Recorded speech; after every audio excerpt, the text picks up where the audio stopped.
Hello everyone. Good evening, guys. Hello, sir. Yeah, hi. All good? Yes, sir. Okay, fine. So we will wait for another 2 minutes let the people come. And till then, if you guys have any doubt or any question, let me know. Okay.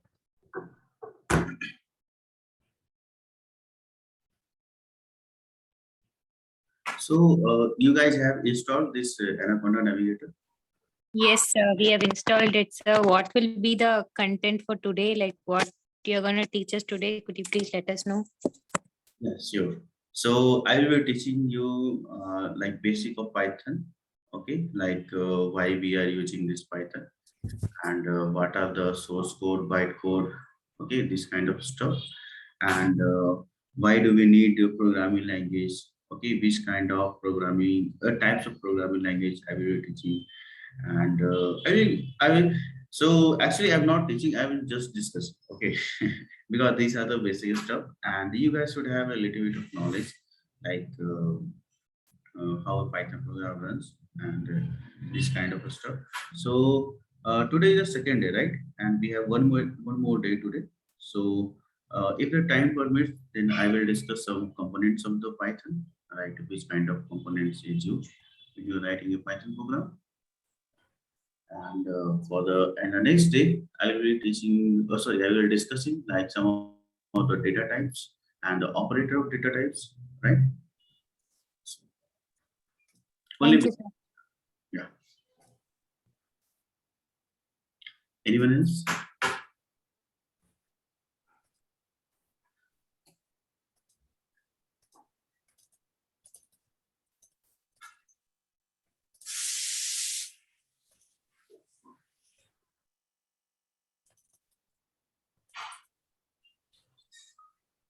So what is the strength of this batch?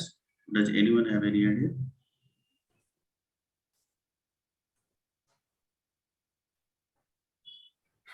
It was 21 as of now, sir. Yeah, I can see that. Yeah. 20 people. Yesterday it was 31, I guess, around 30, 31. 30, 31. Yeah, yesterday I was seeing 31. Oh, okay.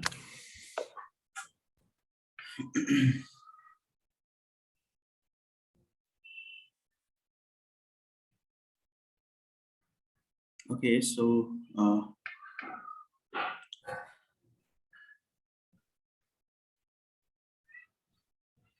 okay, so I'm gonna start the session, right? And let me share my screen.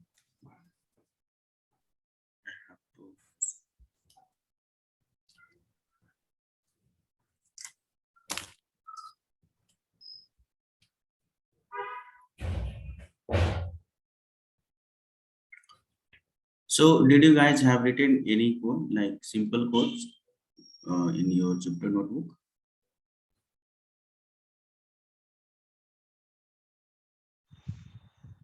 Yeah, the same one which you suggested.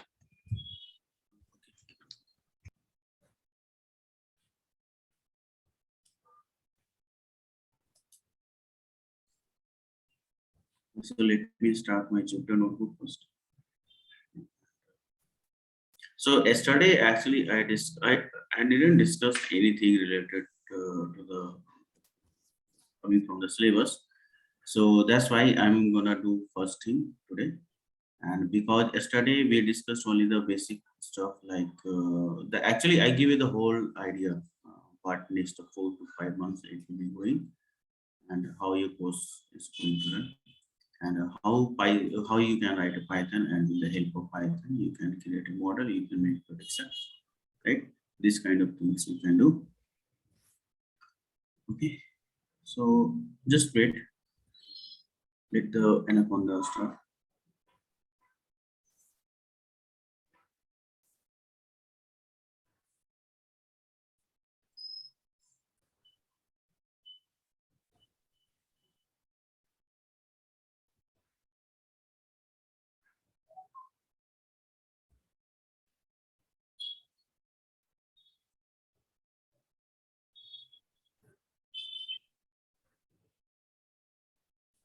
Okay, so for a time being, let me show you how to write a code in Notepad++ and how to execute from your command prompt. Okay, so and it will tell you that why we are using this Anaconda Navigator or using Jupyter Notebook, right? So you can see I'm launching Jupyter Notebook, and you can see this is a Notebook++, right? And Notebook++ is very good for the writing codes. Okay, and you can see I have written print hello good morning. This is the sorry, this is second class. Right? So this is second class, and I have written a code. I am adding two numbers.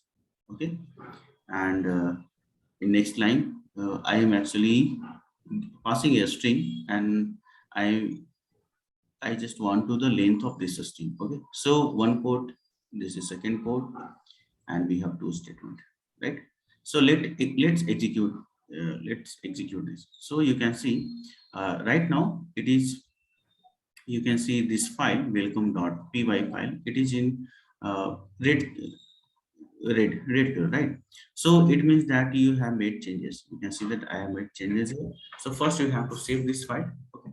And always save this file. You have to save this file in your where you have installed the Python. Okay, so I actually have saved this file in my C drive. Okay, and also if you don't save this file in your C drive, you can change your drive location, right? So you can see I have saved this file here. Python Rahul, you can see this is my welcome Python file, right? Okay, so I have to execute this file. So what I'm gonna do, I have to open the command prompt, right?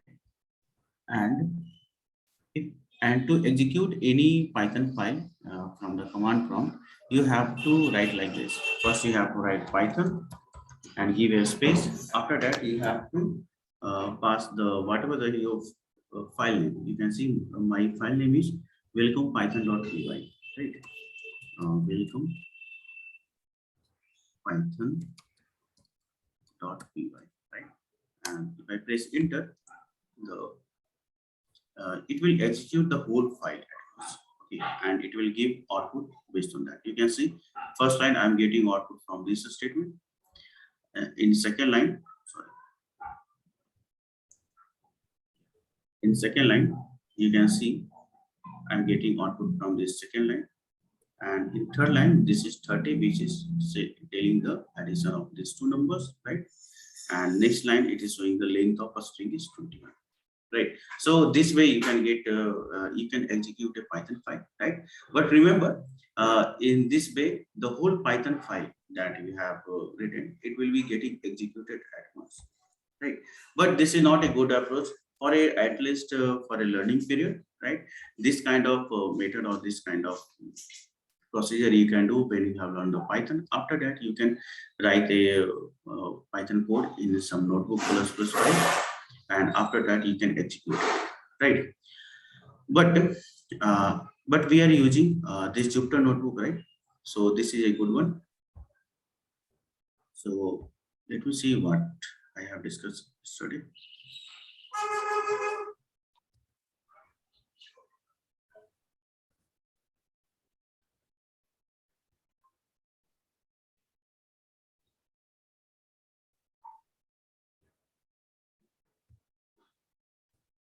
Okay, so actually yesterday I didn't discuss anything, right?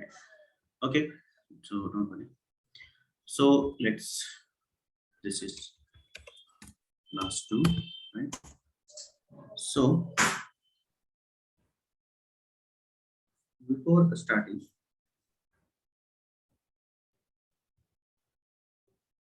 so in yesterday class, I told you that what is the sales and all this kind of stuff, right? How to create a sale, how to add and move this kind of statement. And let me add some more thing here, like how to give heading, how to comment lines, right? So suppose, let me add more sales in this one, right? Now suppose I want to give heading. Suppose you have written a code here, like A is equal to 10 and B is equal to 20 and print A plus B, right? And suppose if you have passed this Jupyter notebook and you want to give heading, which is describing this below cell, okay? So what you can do, you can write this like this, okay? Attention, number, write whatever the heading you want to give, and you have to press escape button and give any number like 2. You can see I'm giving 1, so it is showing only 1 hash. If I press 2, it is showing 2 hash, or if I press escape and 3, it will be showing 3. And you can see the font size, it will be getting reduced. As I increase the number, the font size will be getting reduced, right? So let's go for this one and press the run or execute this set. So it will be like giving heading. Okay, so this way you can write heading. Okay, so let's go for 3. So you can see this kind of Sir, can you repeat this line? heading part. Okay, Yes, so sir. to write heading now, so what you do, just write whatever you want to write, okay, and press escape and 2, 3, 4, 5, whatever button you want to give, okay, right? Or you can do like this way, go to this one heading. Okay, so let me write again. Suppose I'm writing heading, okay, and I go in here, I select the heading part. You can see it will be giving automatically 2. And if you want to decrease the font size, then place another hash, okay, another hash, another hash, another hash, as you want to do that, okay. But the shortcut is press escape button, ESC, okay, and plus the number, okay, plus the whatever number you want to give, press that one. Right, all good?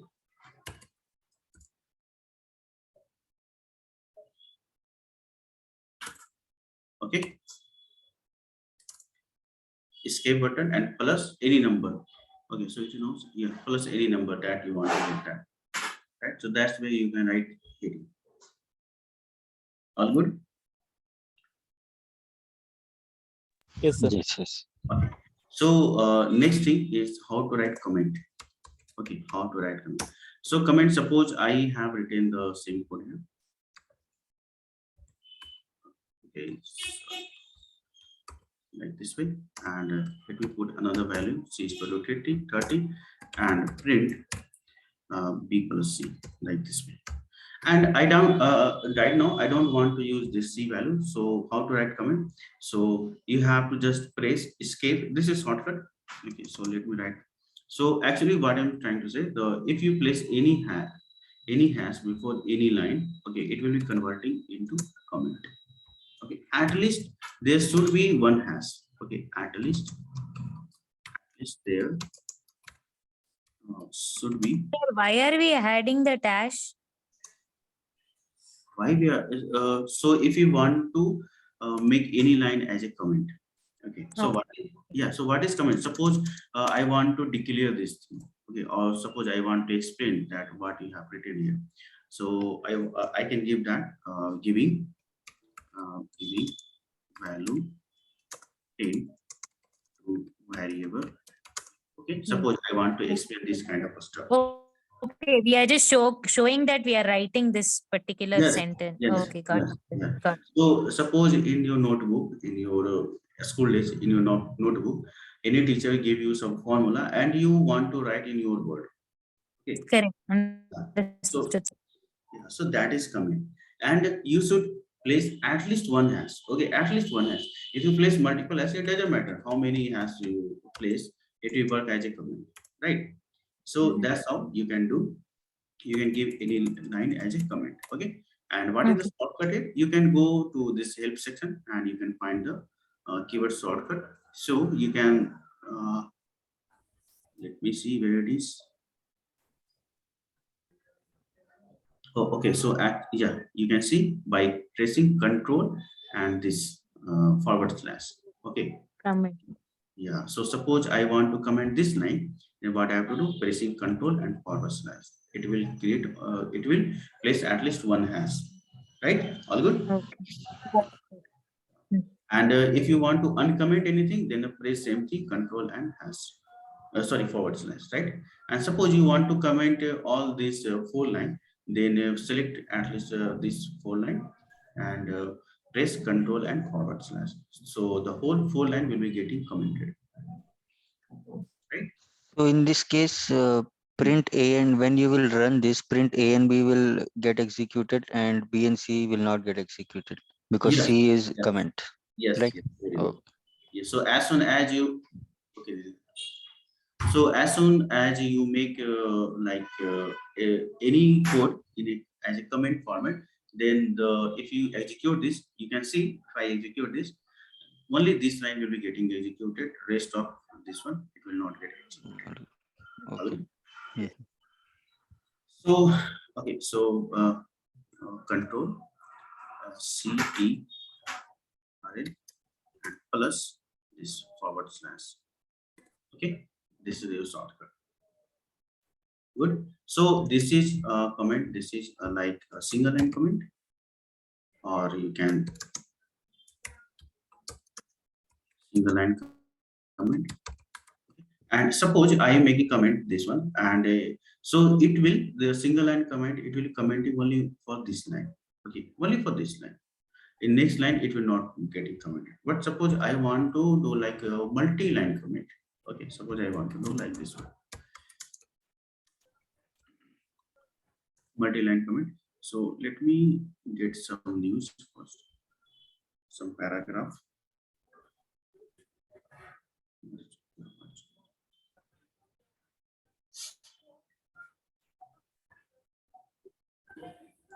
So suppose we have taken this much line as a string, okay, and let me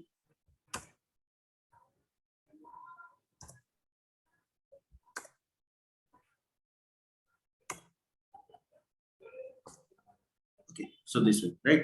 So suppose you want to do multi-line comment. So one way to do is like select this thing and press control and forward slash. Okay, this is the one way. But sometime, so this comment it will not get executed, right?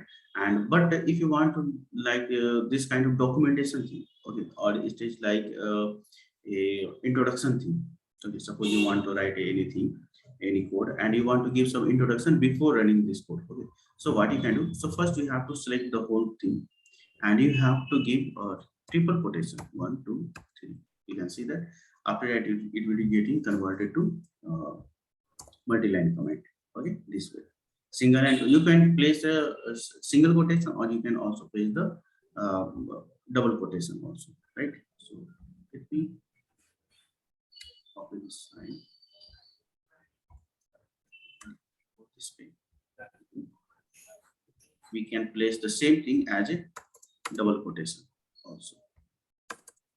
You can see this is now in black color, so it means that you have written some code. Okay, and if I do like this, 1, 2, 3 times, you can see I have placed double quotation 3 times, so it is converting into documentation. Okay. So this kind of documentation, it will be having, suppose you are creating a class, suppose I am creating a class Python, okay, and I want to give some introduction about what is this class. So I can write this class represents about Python, right? And we are learning through this kind of stuff you have written. You have to do introduction, and you want to do like this, and you have to place like 1, 2, 3 times. So it will be documentation, right? And you can access this documentation. Suppose you want to access any documentation from class, then you have to write like this way: Python dot double underscore doc documentation underscore class. So this way it will be showing that okay, this is written, this class represent Python stuff. After that slash in next line we are learning to learn next line. Okay, so this way. So this don't worry about this kind of thing, how we can access these things. These things can be taught in the OOPS classes, but for a time being I want to just discuss that this anything you write in a triple quotation, right? So it will be going as a documentation, or you can say multi-line comment. All good, guys? Sir, Hmm. that class word is why getting green color? So these are the reserved word. I will talk about that. There are so many this kind of word, right? Suppose you write true, it will be coming in the green. Suppose you write a false, it is coming in green. Suppose you write in, it is coming like this. Okay, suppose you write false, this kind of thing. So these are the reserved word. Let me reserve. These are the reserved word. And if you want to know that what are the reserved words in Python, you can do. Then let me comment this line first. Okay. You have to import a library, import keyword, and you have to do like print keyword dot kw list. You can see these are your reserved word. Okay, so never use this kind of reserved word as a variable name. Okay, I will discuss when I will discussing the data types in Python. At that time, we will discuss, right? But for a time being, this kind of reserved word never used to allocate any value. Like suppose I'm writing like this true, okay, true is equal to 10, and I want to print the value of this true. Okay, so if you do that, it will throw an error, right? Python saying cannot assign to the true. Okay, so these are the reserved word. Never use this kind of reserved word to allocate or give any name to the variable. All good? Okay, sir.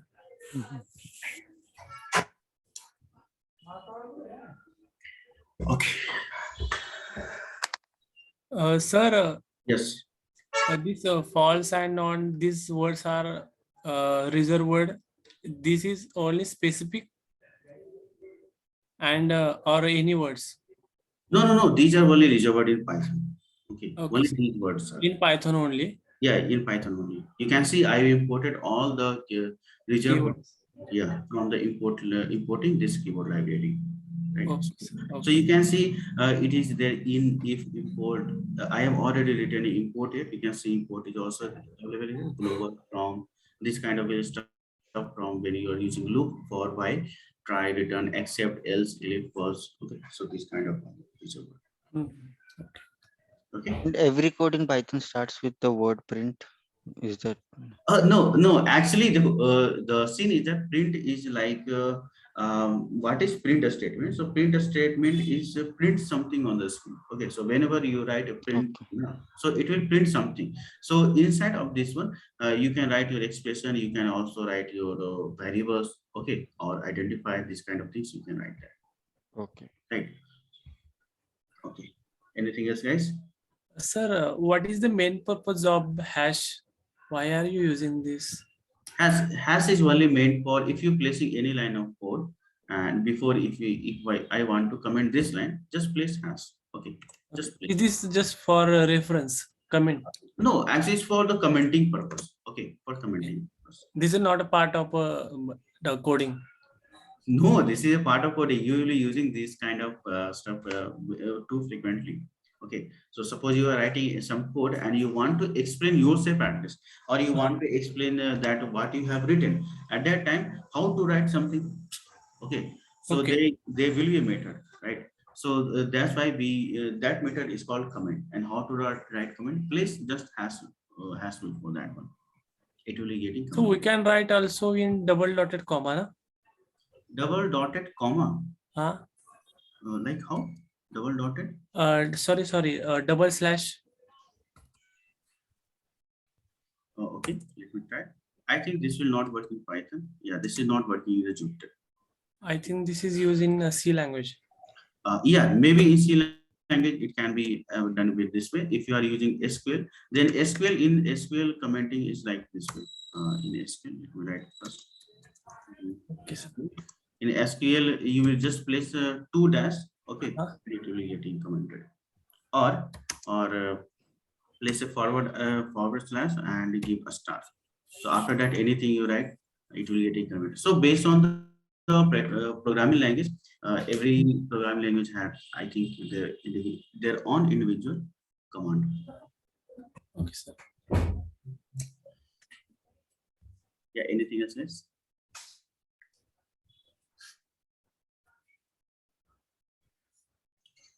Okay. Or is So it necessary to place hash? yes, suppose you want to comment anything, you want to explain something, then how you will do that, right? How you will do Yes. that? So you just have to place hash. If you want to comment, if you don't want to comment, then that is okay. But believe me, if you write any kind of code or if you build any model, then you have to comment every time. Okay. So let's suppose, let's go to gigs for gigs and let's have one example. Okay.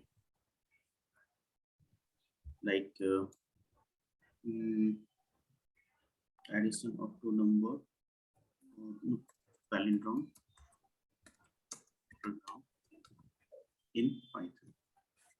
Okay, so let's go to gigs for gigs and let's see how people are writing code and how they are commenting. Okay, so he has not written. Yeah, you can see that he has written a code, right? And you can see these line are the comment. Okay, and he has placed only one hash before that, so that if you execute this thing, this line will not get executed. Right, you can see he has defined a function, and before that he has written a statement that function to check a string is a palindrome or not. Okay, so that if any people who is seeing this code, he will understand that okay, what he is trying to do that, right? You can see he has run a loop. So he before writing code, he has made a comment. Okay, run loop from 0 to length by 2, so that people understand okay, he wants to do this kind of stuff. Right, you can see he has written min function here. So these are the comment, and you will be using comment a lot. Hmm. Anything else, guys? So multiple comments and a single comment difference, I didn't understand. So multiple comments is not anything. You can say multi-line comment. Okay, multi-line comment. You just have to select those line on which you want to comment, and just press control forward slash. It will giving automatically all line converting into a comment. Okay. All lines will be through. Okay. Yeah. You can also uncomment by the same step, pressing control and forward slash. Control and Forward slash. forward slash. Okay. Yeah, you can see in this. Okay. Mhm. And write shortcut.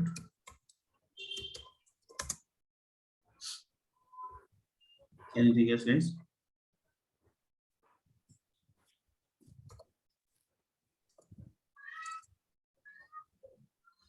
So, yeah, anyone want to say? No. Okay, good. So, okay, next thing I want to discuss in a quick way. What is operating system? What do you understand by this?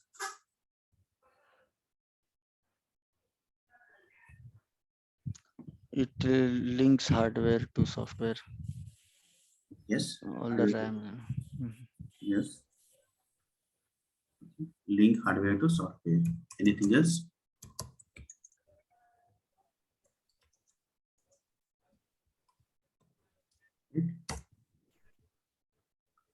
So operating system, I can say it is a system software, okay, that manage computer hardware and software resources, and it provides common services for computer program, right? This kind of thing.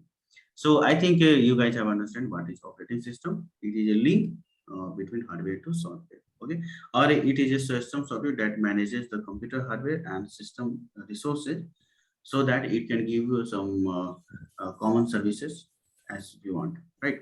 And what kind of operating system you guys use? Any idea? We use, actually I'm using Windows, right? We have Mac, we have Linux. This kind of operating system is currently in market, right? So next thing I want to learn from you guys, what is programming language?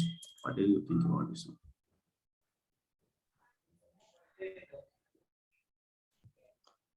Language which machine understands, computer understands. Language that machine can understand. Oh, okay. Okay. So suppose I am doing a CAD CAM design, and I am doing so. Will that be a programming language? I, I don't know. What, sir? CAD can. So since he told that the programming language is the what you told, A the language which a computer understands. language which a computer understands. So suppose you are doing using Paint software, and you are giving instruction based on from your mouse, and will that be a programming language? No. No, right? So there is some other definition. At least a specific definition. I'm getting that what you are trying to say. That is a good point. There's no doubt in that. But I want to hear something else.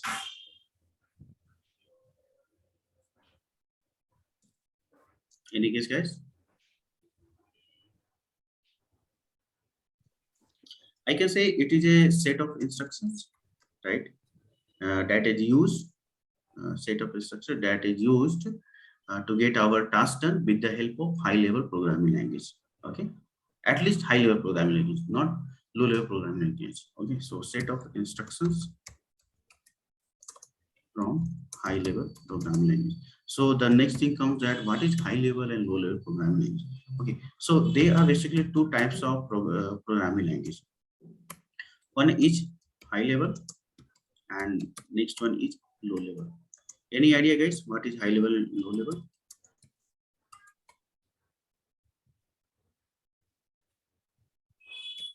Low level will be C and Java or something. Java will be the high level, I think. So actually C, Java, Python, and C++. Okay, all of these things are high level. Okay. And the low level will be like assembly language, or the language that machine understand, right? Assembly language, or I can say machine language. Okay. What is machine language? It means I am trying to say that anything that in binary format. Okay, because at the end the computer understand only 101010 this kind of stuff. Okay, so this is your low level programming language. And since we can't, it is not user friendly language, right? So that's why we use high level programming language. So that high level programming language, I can say it is a very user friendly. Okay, we can understand logic. We can also write our own stuff very easily. Right? Okay. So this is user friendly. And so next thing come, actually there come point that how computer understand this low level programming language. Okay, how it is getting converted from 10 10 10 10 all this kind of stuff, right? So for that, like suppose I'm using a high level programming language, example Python. You can see that I have written the first line for a is equal to b, this one. So this is example of high level programming language in Python. Okay, right? And suppose you want to do in Java, so you can see that do. So actually, I don't know the C or Java, so I'm getting help from here.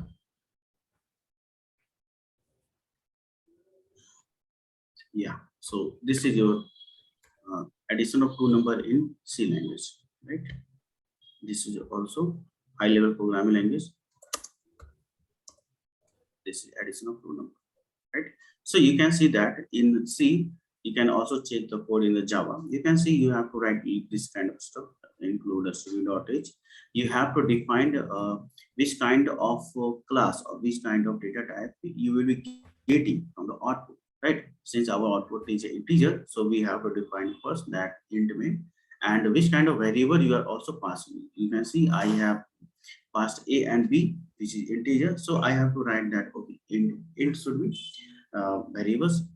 Okay, and after that you will be writing your code and printing, and you have to also take care of this backend and all this stuff. Okay, so but you can see in Python it is not like that. It is just like how you write in mathematics. Okay, so that's why that's another benefit of using Python. Okay, because it is very easy to write, easy to understand. Okay, and it is very user friendly. Anyone can learn that, right? So that's why we are using Python. And data analysis, at least in Python, it is very effective, right? But you, if you want to, but there is a drawback in Python. Okay, like if you want to develop some codes or develop some module, then you have to write code in the C or Java. Okay, so suppose you can see that I have written this imported this library keyword, okay, which is a library in Python, but the at the backend you can find, if you go to the Python website and you can find the source code, then this source code can be written in C or Java. Okay, so for developing purpose, C++ or Java is very good one. But for the data analysis stuff, Python is very good because we have to write less number of code and we are mainly focused to get the analysis from the data, right? Okay, so this is the benefit of the using Python. Okay, so let me discuss one thing, that how a low level programming language works and why we are not using low level programming language and why we are using Python only. Okay, because we can't, it is very difficult to understand in low level programming language. Okay, so if it is difficult to understand, then how we can write, right? So let me share my whiteboard. So suppose you have written the same thing, a is equal to 10, b is equal to 20, and print a plus b. Okay, you have written the same. So what happens in low level programming language, that so computer can't understand that you have written a or you have written equal sign, you have given some value or whatever you have done. So computer will not understand, but computer will understand. So since computer will understand only what binary things. Okay, 1000, right? So 100 is what? It is like voltage, right? Voltage. Like suppose there is no voltage, so it is coming like 0. If there is a voltage, then it will treat it as a 1. Okay, it happens so fast, so that's how computer will understand, right? So suppose 0 1 0 1 0, sorry, 0 1 0 1 0 1. Okay, this way. So how computer converts this the whatever keyword we give. Okay. So there is a whatever in keyword in our keyword. We have like all alphabets. Okay, we have a special character, we have a space, we have delete button, we have numbers. Okay, so each keyword have a unique value. Okay, each keyword have a unique value associated with that. Okay, so and how this value you can say, you can check this value from the ASCII table. Okay, ASCII table, you can use this value. So let me share my, let me show you what are the ASCII table. Okay, you can find it on a Google, you don't have to remember all this kind of thing. Okay, so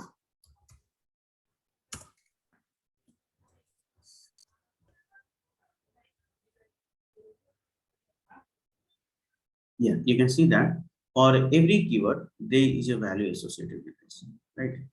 So you can see for a smaller, for a capital A decimal value assigned is 65. For a smaller a, there is a decimal value 97. Okay, you can see for hash we have 35. For every special character we have decimal value. So all these values are in decimal. Okay, and for every keyword we have a value associated. You can see for even bracket we have a value associated with that, right? So I am writing a is equal to 10. So let's go for the a. A is 97 and equal to is 61. Okay, just remember these two values 97 and 61. 97 and 61. So a value is 97 and equal to value is 61, and this is a 10. Okay, this is the already a value. So how computer will convert that? The first it will, a is what, 97. So first it will divide by 2. Okay, so after dividing by 2, it will get first 4 and 8, remainder will be 1. Okay, after that it will be like 2, 4, remainder will be 0. 1, 2, remainder will be 0. 6, 0, 3, 0, and 1, 1, right? So if you are dividing by 2, then this kind of things. So the number which is coming from the this backward way. Okay, so a value will be representing in binary format like this: 1 1, from going from here 1 1 0 0, so on 0 0 0 0 1. Okay, and equal to value have like 31, sorry, 61. So a 61 we can also perform the same way. If you divide by 2, we are getting like 3 0, remainder 1, 15 0, 7 1, right, 3 1, and 1 1. So equal to sign will get value of 1 1 1 1 0 1. Okay, so computer we understand that we have written like this: 1 1 0 0 0 0 1. Okay, and 1 1 1 0 1, and for 10 we have value like 1 0 1 0. So this way computer can understand that, okay man, he is writing a is equal to 10. Okay, so suppose we have to write a program like this way, then it will be header, right? Like who will understand if you write this kind of way? It is very difficult to decipher. Once it is very difficult to decipher, then how we can write or how we can update our code, right? So that's why we never go for the low level programming language, right? Low level programming language, we don't recommend this one. So that's why we have created a high level programming language, right? So in high level programming language we have C, C++. So any programming language that you know on which people are working, right? That will be high level programming language. All right, yes, I hope you guys have got idea that how low level programming language works. Any doubt in this one? No, no. And we will not using this low level programming language. Okay, so it is just for discussion that how things got converted into binary so that machine can understand, right?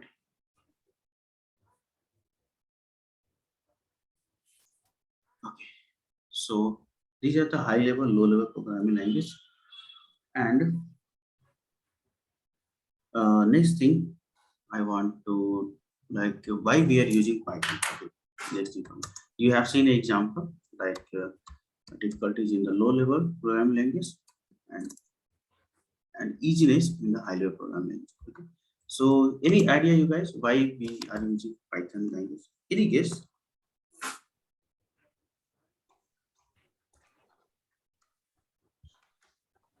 Is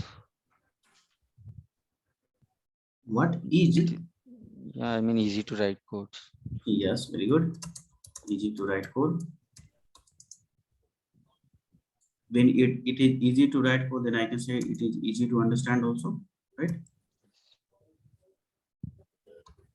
Easy to write, easy to understand code. Okay. Anything else? Or you can say that easy syntax in a short word, right? Easy syntax.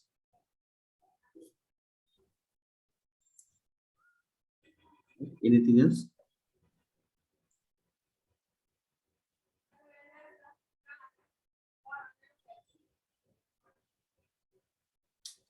So the thing is coming like syntax. So what is syntax? So there is two things, like what is syntax and what is keyword? What do you think? What will your difference?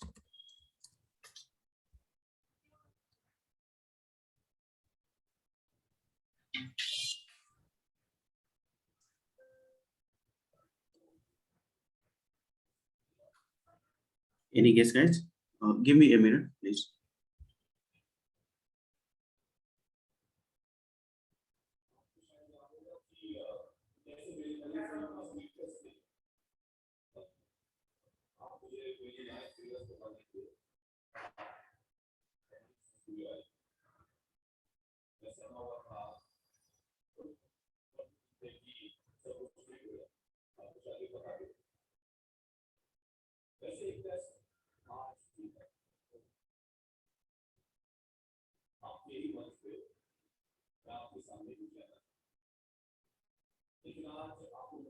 Yeah. So guys, any session? And Govinda, what do you want to tell me earlier? Want to get job?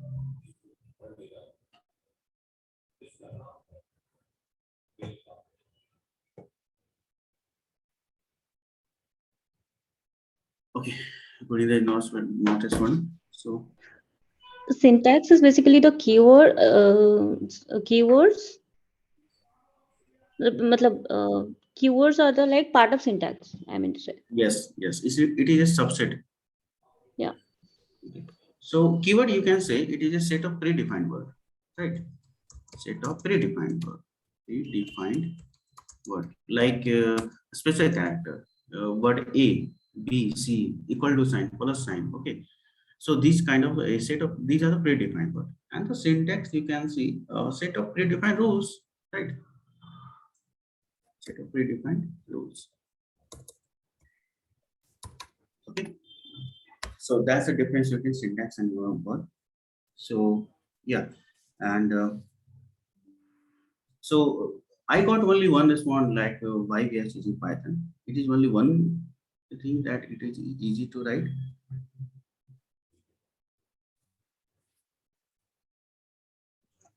So can you please give an example of syntax and keyword? Okay, syntax and keyword, right?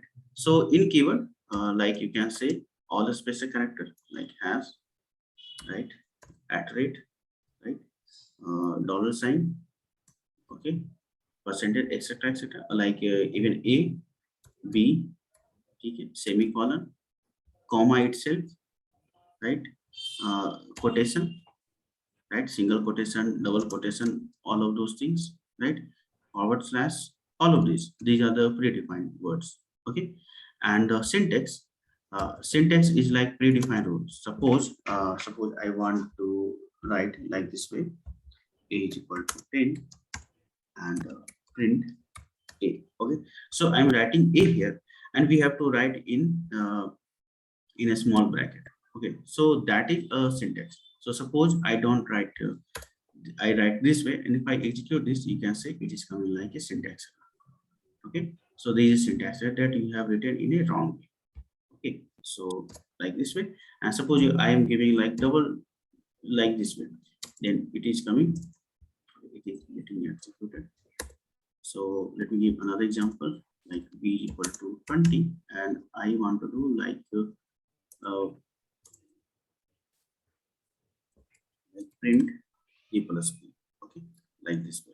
not writing even, I'm not giving any small bracket or this. So this kind of things, it will be throwing error. Okay. So these are the only syntax. So syntax, it is like predefined rule that how to write code. Okay, if you are placing a, if you are placing a bracket, then sorry, if you are passing an expression or you are calling a function, then it should be coming in a print function, and there should be a small bracket. Right? Suppose I right click this way, then you can say it is showing a syntax error, that you have given a curly bracket instead of small bracket. Okay.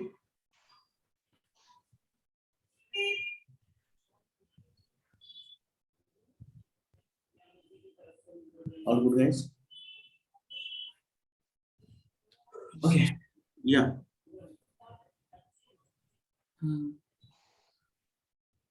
You want to say something? No, sir. No, sir. Oh, okay.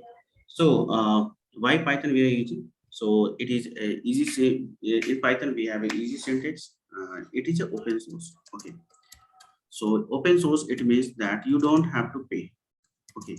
You don't have to pay for installing software or even executing code. This kind of stuff.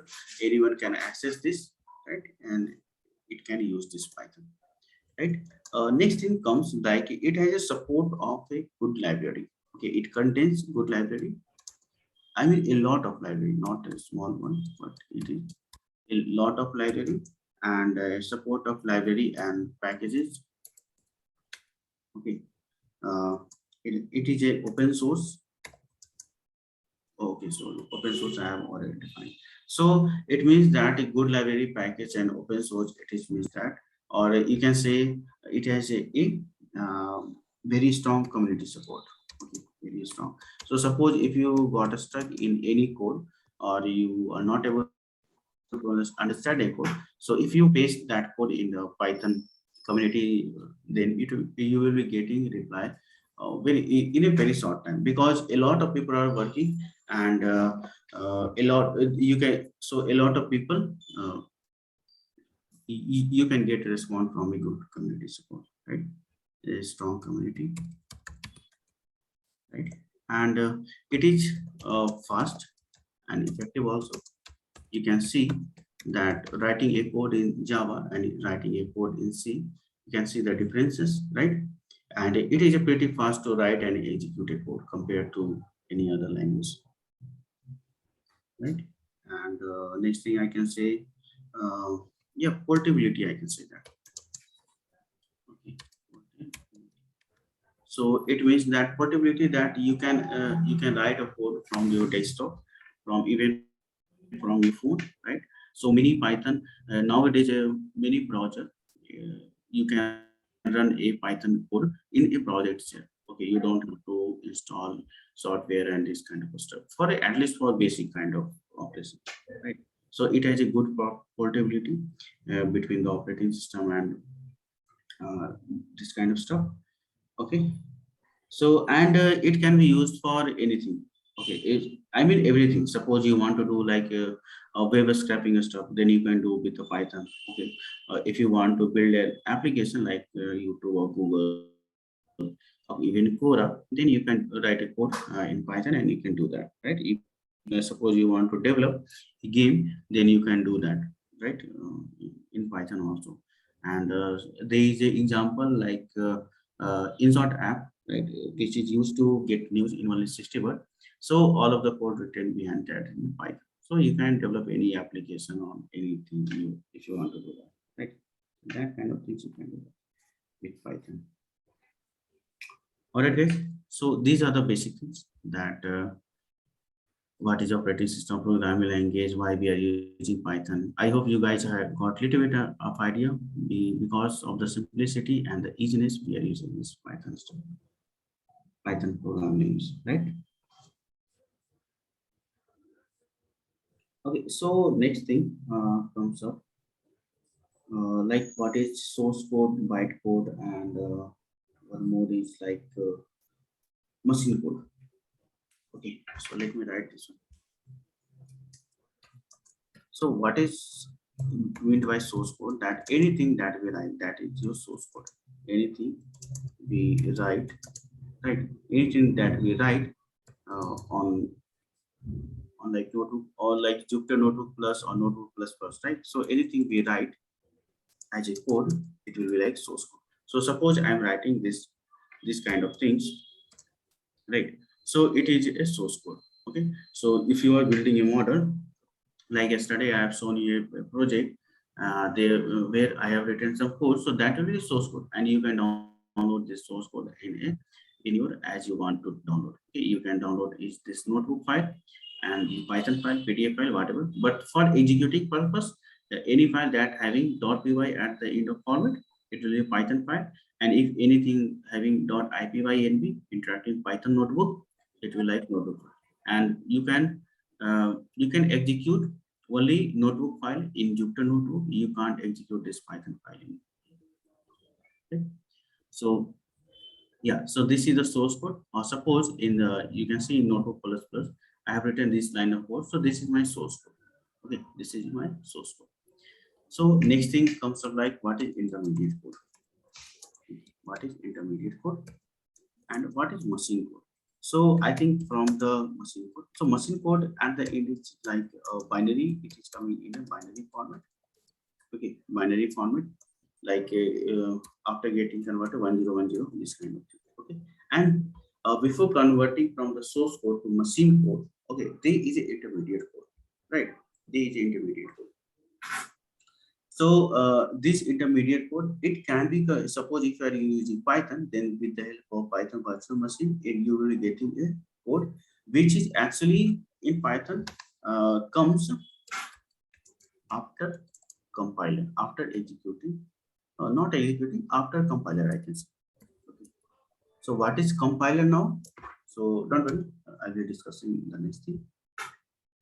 Okay. So for till here, you guys have any doubt? What is source code, intermediate, and machine code? I will give an example for this one again, compiler and these things.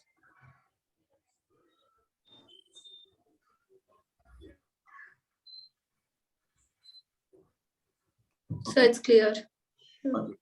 So let me compiler. And next thing is like interpreter.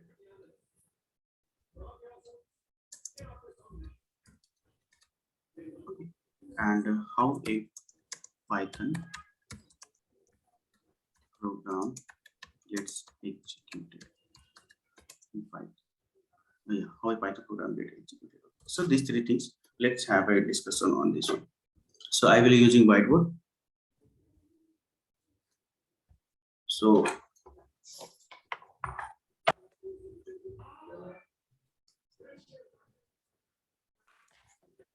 let me draw some shapes. Okay. So suppose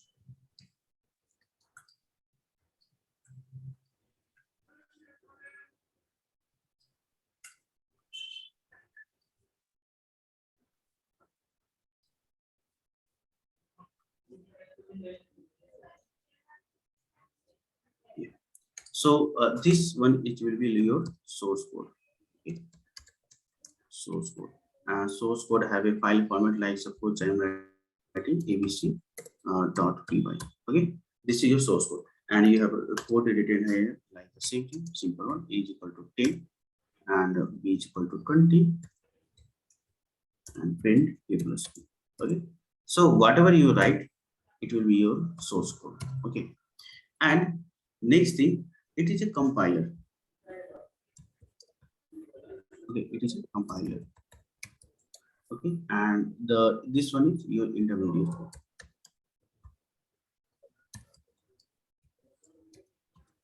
Intermediate code, or in Python you can say that this is your bytecode. Okay, in Python you can say this is bytecode, not in Java. And this is your interpreter, and this one will be your output. That after executing code, what are your output you are getting? And this one is your PVM. Okay. PVM contains object specific elevator, OSA, and the flow chart is like this.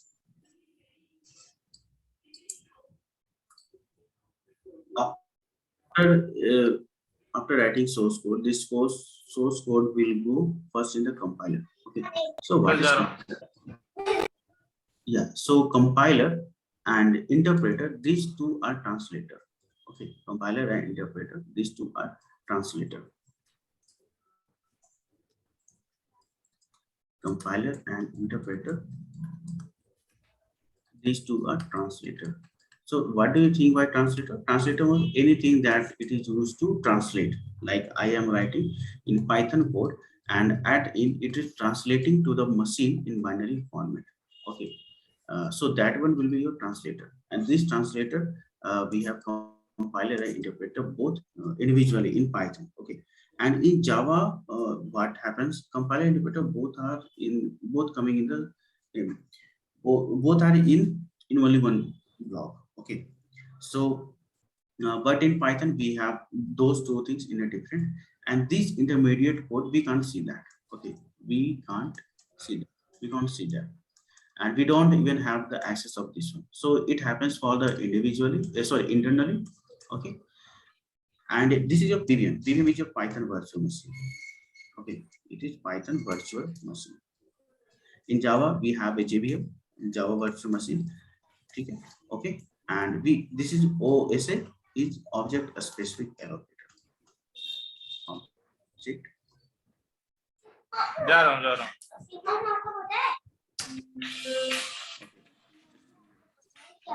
आपको मम्मा ने 4 रोटी दिया, मेरे को 2।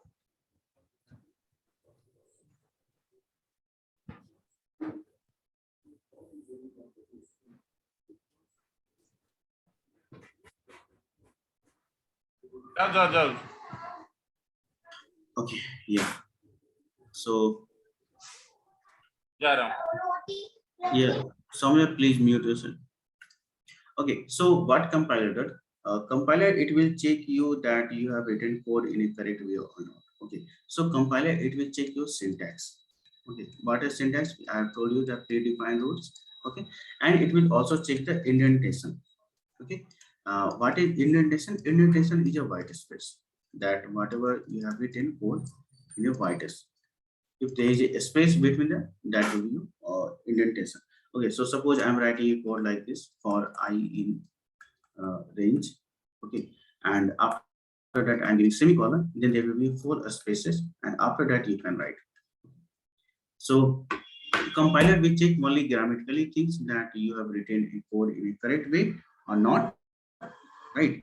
So and if any error coming from this, if compiler found that okay, he has not written in a correct syntax way or in an indentation way, then it will throw an error. So if any error coming from the compiler, it will this error will be called as compiled error. Okay, or the compiler error, right? And the error will be like the syntax error and indentation error. Okay, I will show you that how these errors are coming in an example, right? And the next thing is the interpreter. So before interpreter, this there is intermediate code. So once the compiler says that okay, man, so all the code you have written, that is okay. Once it give you okay sign, then this whole code it will get converted. It will get converted. Okay, and it will be either in binary format, which the machine can understand, or with the help of PVM, it will be right in anything. Okay, and we don't have access to this one. Okay, so since we can't see that, we can't do this one. Okay, and once if compiler get support, yeah, hello. Yeah, I have a one question here. So in Java also we have the similar functionality. First we compile the code, we convert into the byte code, and then the JVM will be there who will be running this byte code also. So what's the exact difference here between Java and the Python? Because Python has also both components. Yeah, so in JVM, Java, in JVM, the compiler and interpreter both will be coming in the same block. Okay, so if you have written any source code, so when you get executed, so it will generate an intermediate code and it will execute simultaneously. But in Python, it will be after creating a intermediate code, it will check that after creating intermediate code, After that, it will execute. Okay. And before, if intermediate code has not been generated, then it will not get executed. Okay.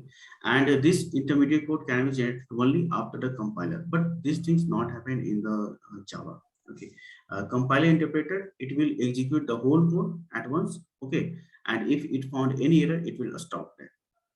Right. But in Python, suppose compiler says that, okay, it will create a intermediate code, and if it is found any error in interpreter, then it will not execute this one.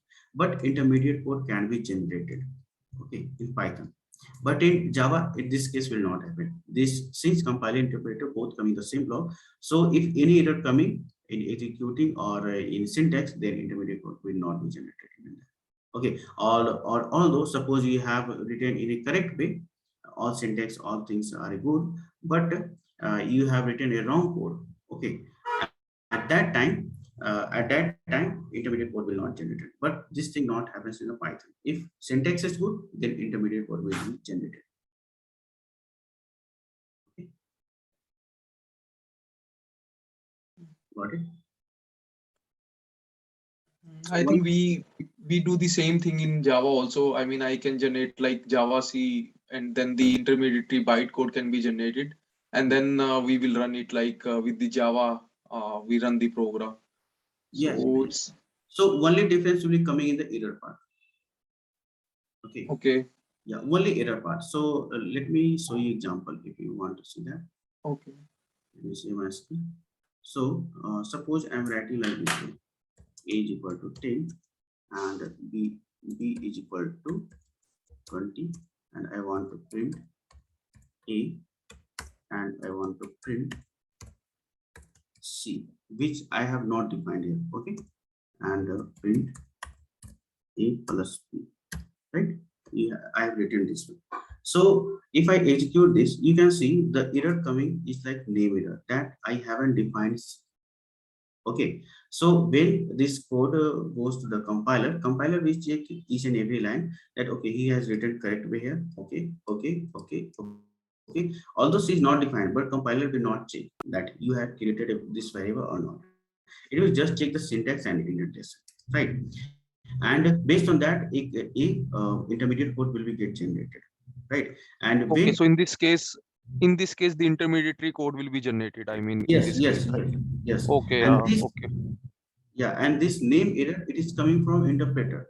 In the what interpreter will do? Interpreter will execute this code line by line, right? Okay, But so this name checking will be happening in interpreter in Python. I mean, which is yes, actually in Java, it happens in compiler. Yeah, okay. yes, It's in type checking basically. Yeah, okay, yes, okay. yes. So after that, a intermediate code will be get generated, and interpreter will execute this code line by line. Okay, line by line with the help of PVM and OSA. Okay, so what is OSA? OSA is only responsible for the allocating memory. Right. Suppose I am writing A is equal to 10, then PVM will automatically identify that, okay, he has given 10 value as an integer, and based on that, it will allocate memory. Right. It will create 28 byte. It will give 28 byte memory for this integer part, right? And sorry, the PVM will only detect that, okay, he has passed integer, and OSA will allocate memory based on that information, right? But in Java, we have to define like we have to give this variable at first like int, okay? And PVM will identify itself. So that's the advantage in the Python. Yeah. Okay. Okay. Yeah. Correct. Understood. Yeah. And yeah, after getting executing line by line, if any error coming in any line, then it will not execute after this line. Okay, it will execute before these line codes, but it will not execute the remaining codes, right? Let me show you an example.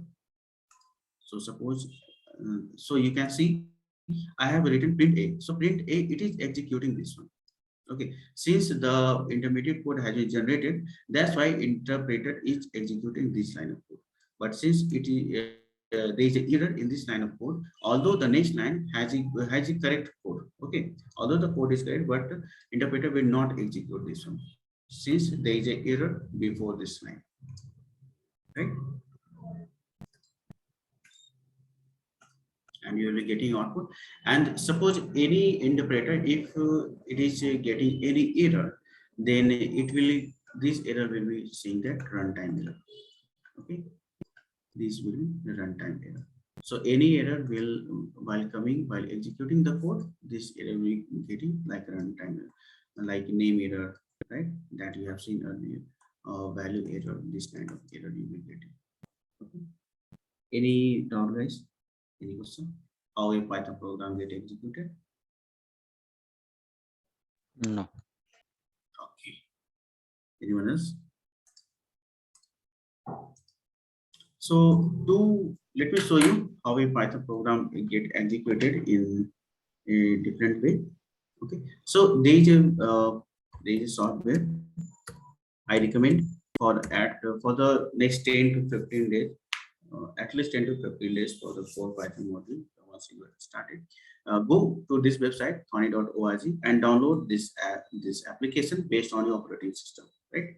Let me paste this link for your reference. And after install, this is a very small file and it will get installed quickly. So after installing, just open this one, Thonny app. I have already installed, so I'll just show you. So you can see that I have written some lines of code, and I have written this, and I have to save. I am saving this file as a abc.py file. Okay, so let me save this file. So after executing, okay, so let me debug this script. Right, you can see that we have variables, we have heap area, we have a stack area, okay, and this is cell. This cell, it will be used for executing this source code. Okay, so whatever we have written in this abc.py, this one will be source code. Okay, and we have some areas. Okay, so which kind of area? Let me draw another picture first. So suppose this is your RAM. Suppose this is your RAM, and in RAM you have opened too many applications. Right? Some RAM will be used for the operating system. Okay, whatever operating system you have, and some space will be used for the application. Right? The application that you are running currently in your RAM. Suppose this is your suppose you have opened a print application, so there will be some memory allocation in RAM. Suppose I have opened some Python file like abc.py file, or suppose I have also opened xyz.py file, xyz.py file. So there will be some memory allocated in the RAM, and this will be the free space.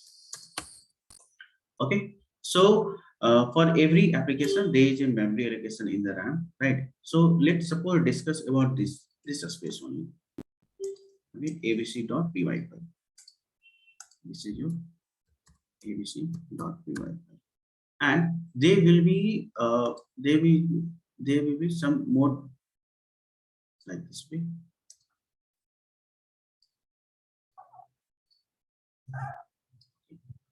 And in this area there will be different memory allocation. So the add below will be like a stack area. Okay, a stack area, it will be saying that in a stack area this file will be coming abc.py file. Okay, so it will be applicable, or it will this area will be allocated when you start to execute this file. Okay, whenever you want to execute this file, at that time only this stack area will be allocated. Okay, and next one is like okay, so this one is your variable area. Okay, this one will be your heap area. Okay, and this one will be your bytecode or intermediate code, you can say. In Python we can say bytecode. Okay, and there is one more space.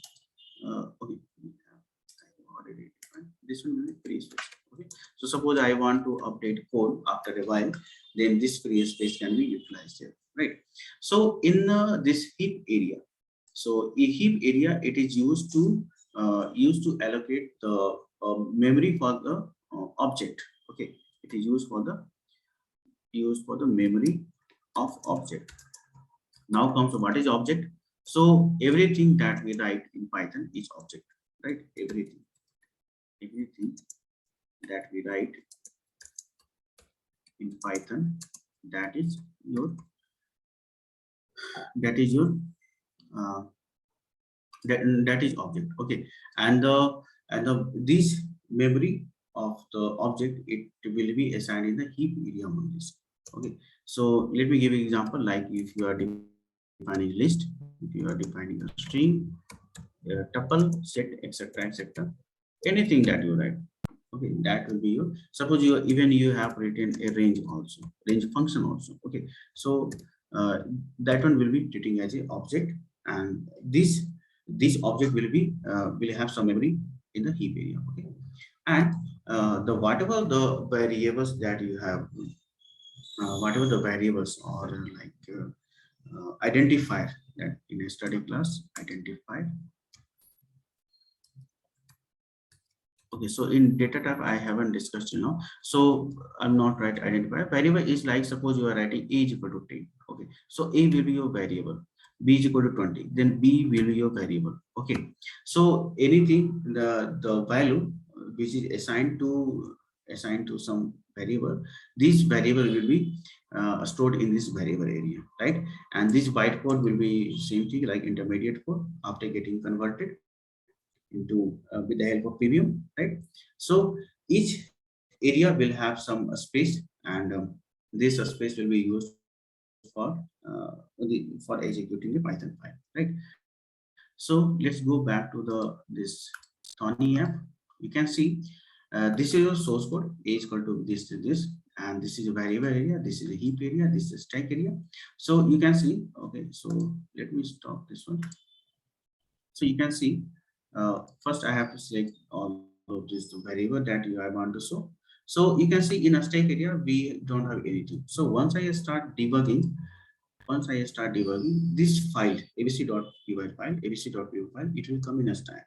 Since this file is coming in a stack, then Python script will understand that, okay, he wants to execute this file. So now now if you execute it step by step, based on the execution, the heap and variable area will be assigned. So let's see what happens while I execute this one. Okay, so just go into a step into, you will see in Python the first value will be get executed. So I have passed value 10. So first Premium will convert it into this binary format. So we have OX here. So OX is like hexadecimal format. Okay, so uh, 10 is getting converted, and in it 10 will be getting converted into binary format, and this is your memory address. Okay, you can see this is your memory address, and this memory address and the value assigned, it is stored in the heap area. Okay, if I go further into step into, after that you can see it has store the variable a or pointer a, which is pointing to this memory address, right? You can see that this memory address and these both are the same. In the next line, when it go to the next line, first it will execute this 20, it will get converted into the binary format, and it will allocate some memory address attached to this. Okay, and this memory address will be stored in this heap area. Value will be also stored in this heap area, and the same memory address will be stored in variable area, which will be showing the which variable that you have allocated. You can see this one is also coming in. After that, it will go to the next line, and first it will you can see first it is going to next line, and it is going the whatever you have expression written in the parentheses, right, in the small bracket. So first it will execute word by word. Okay, so first it will be calling a, so a will be called from the variable area, and a pointer a or variable a have a memory address attached to it. So this memory address, it will be called from the heap area. Okay, so you can see it is calling this value, it is calling this memory address, and this memory address, after that it will call this b. Okay, the same memory address will be called from the heap area. Okay, after that it will execute, it is executing this plus operator. Okay, automatic operator, and it has executed and it has stored this value in heap area. Okay, and it has also attached a memory address to this one, right? After that, you can see it is going into this print statement. Okay, so it is calling print function. So whichever the predefined function we have in Python, these they have the value of none. Okay, but they will be a memory address attached to them, right? And after that, you can see your file has been get executed, and you can see once I executed the file, the from a stack area, this file has been gone, right? So a stack area will be only coming live when you want to execute a file. After execution, it will vanish. And in Python shell, you can see the output you have already received. Right, guys? Any doubt in this one?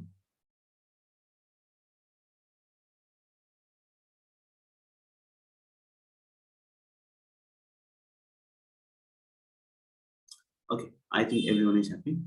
So yeah, so use this website. Sorry, use this software, Thonny. For I think you are not using a lot.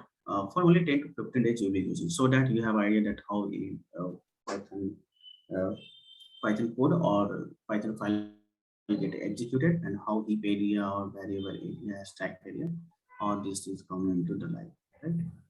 And one more thing I want to go for you guys. Uh, Bookmark this one, pythontutor.com. Okay, here you can visualize your code, how a code get executed and how your things it has been done, right? So suppose I'm writing the same thing.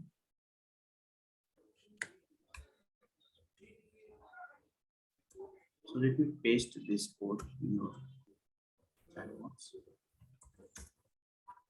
Okay. So what you have to do, you just have to do visualization and execution. So it will execute your code. So you can see you just have to do next. It will first create each value. So it will not showing you that like heap area and variable area. It will just show the line by line execution, that how a code it is getting executed, right? And next you can see will not. So this code is very small. Let me go for the bigger code.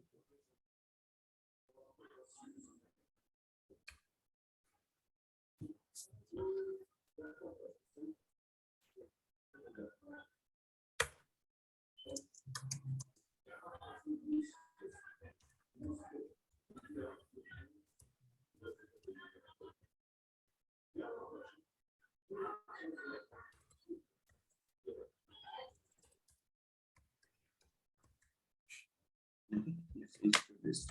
You can see. So they will two line. Red, one is red, one is green. So red line which is saying that next line which has to be executed, and the green will be saying that line has just executed. So first I went that it will went to the first one. You can see. Let me go from starting. As soon as I go, so first line has been get executed, and a global variable, a string one, has been created with value assigned with Python. Okay. In the next step, it is going inside a loop. So for I in a string one, so I it is iterating in a loop. Don't worry about the concept. Okay. Just have focus on how code get executed. And for I, so in loop I it will be like iterator. Okay, so it will iterate through the each and every element. So first it will pick p and it will print I. Okay, so whatever the element it is picking from the string one, it will be printing also.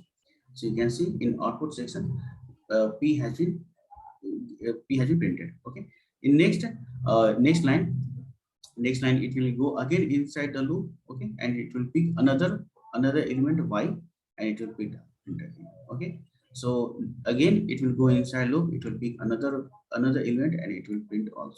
Okay, so by this way you can see how a code can be executed in Python, right? So line by line execution you can have idea. So suppose you have written a long code and you want to do visualization kind of things, or you want to understand a code, then use this Python tutor website. Okay, and you will be if you want to learn loop in the Python and all those kind of things, at that time you will be going at this website quite a lot. Okay, so these are the things like how a Python file get executed in, okay. So any doubt, guys? Anything you want to ask till now? So the heap area, or whatever the memory space it will take, it will be depend on the variable. Is it? Yes, yes. Which kind of variable you are giving? Not variable, values. Okay. Heap area only take care of the values. You can see in heap area So only it doesn't values. depend on the variable type, Yes, right? yes. A value type. Suppose I am writing age equal to a string. Okay. So based on then Python virtual machine will tell that okay man, he is passed as a string. Then object of a specific allocated, it will assign memory according to that. If it is integer, it will allocate 28 bit.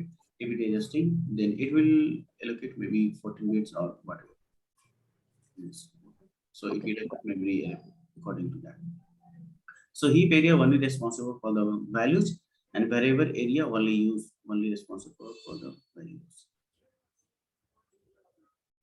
Sana is saying, can you please guide about this? So Sana, installing Thonny is not a big thing. You just have to click on the website. Okay, your file will get downloaded and installation just next days. It will install in quite 1 or 2 minutes. It is very small file. I hope you at least you can do this one. Okay, it is a .exe file. Try this. If it doesn't happen, then I will guide you tomorrow. Okay, or you can do parallelly right now. So if any error comes, then I can do it right. But at least download and try it at first. Hello, good evening, sir. Yes, very good. Very good. Yeah, I have installed that, actually download that package, the Thonny.pkg. So when I try to open it, but it's not get installed. So I need little bit guidance. Okay, which kind of format you are getting after download? Can I share my screen with you now, or? Yes. So just download whichever your 64-bit or 32-bit. Okay. Yes. Okay. Yeah. Don't use. Okay, sure. I'll try it again, and Yes. still I faced error, then we'll share my screen with you. You can see that it will actually automatically detect which kind of it will be best for you. Okay. In my system, it Okay. is saying that installer this one, which is current. Okay, sir. Okay, sure. I'll try. Okay. Thank you. Yeah, thank you. Anyone else? So this Python tutor and Thonny, these are useful only while the learning phase, or it gets used Only for even after? learning phase. Only for learning phase. After 10 or 15 days, once your core Python module is started, you will not using these things. Okay. Okay. But Thonny is for starting maybe for 1 week. But Python, this one Python tutor, I hope this will go for the 1 month because as you will be learning loop time, you will be using a lot. If you're using function also, then you will be using this one. And suppose if you want to understand any code, that you can come here and you can at least check that okay where I'm making mistake here or how this code has been written, okay, or how execution happens. So these things will be quite helpful. So that's why I'm giving you the link to go for this one. Can you share the link for Thonny? Yeah. So it's just search Thonny.org. I think I have already pasted. Let me paste again. Got it? Yes, sir.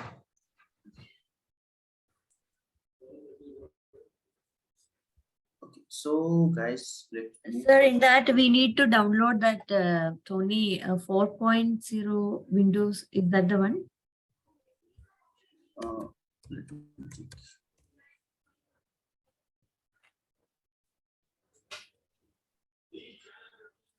So if which operating system you have?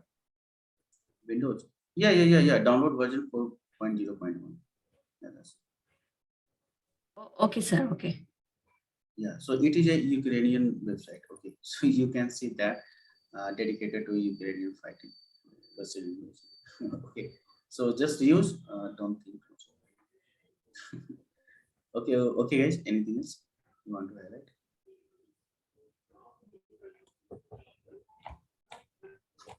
Okay, so let's move further for the discussion. Yes. Yeah, sir. Sir, our class timing will be means in a week, how many days class will be going on? Okay, so a special class is only meant for 3 days. Okay, only 6 hour discussion. So Okay, so after a special class of Saturday, Sunday, they told that Saturday, Sunday will be the class. So Saturday will be starting from the starting on Python. Just for example, you are teaching whatever you taught. Again, that will be repeated for the Saturday class also. actually, it depends on the trainer. It may be or it may not be. Okay, so Okay. yeah, so that's why I actually give some basic idea that so that you guys have that little bit of idea that what he's saying and how. Suppose he's saying that this thing is stored in a heap area or variable area, so that you have little bit of idea, right? Okay, sir. Okay.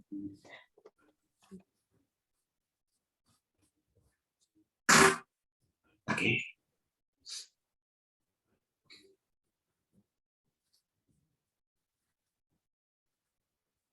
Okay, so next thing I want to discuss, I may not be able to complete this topic. It's okay. So next thing is the components of Python programming. Okay, or I can write Python programming components.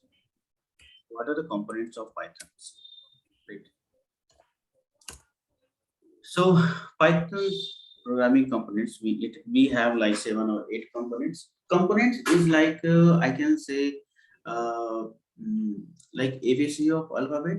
Okay, like how to write the right, which kind of value, which kind of value you are giving me, how to write variables. Okay, so like of alphabet I can say, not totally alphabet. Okay, because the data types of the Python will be alphabet of the ABC.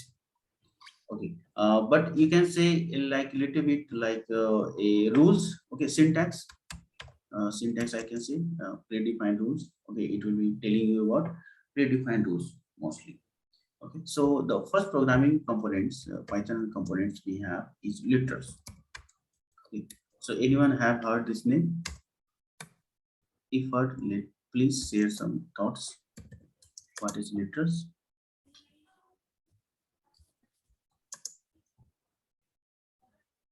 So literal is like any value that you give. Okay, any value that. So suppose I am giving a equal to 10 here, so 10 is a literal, right? Suppose I am passing a is equal to round, then round this character RAM round, it will be a literal. Okay, so you can say that literal can be like a integer. Okay, integer. What is integer, guys? Numbers. Numbers. Which kind of numbers? Decimal, fraction, integer. It's whole number. Yes, whole number, right? Like you can write -25, you can write 10, right? This way, or Point value. yeah, and float. Next one is float. So what is float? Anything that you are writing with the decimal, Point. right? Yeah. So suppose I'm writing the 10. The value is the same 10 here, but I'm not writing the decimal. So that is coming into the in class, and I'm writing 10 with the decimal value.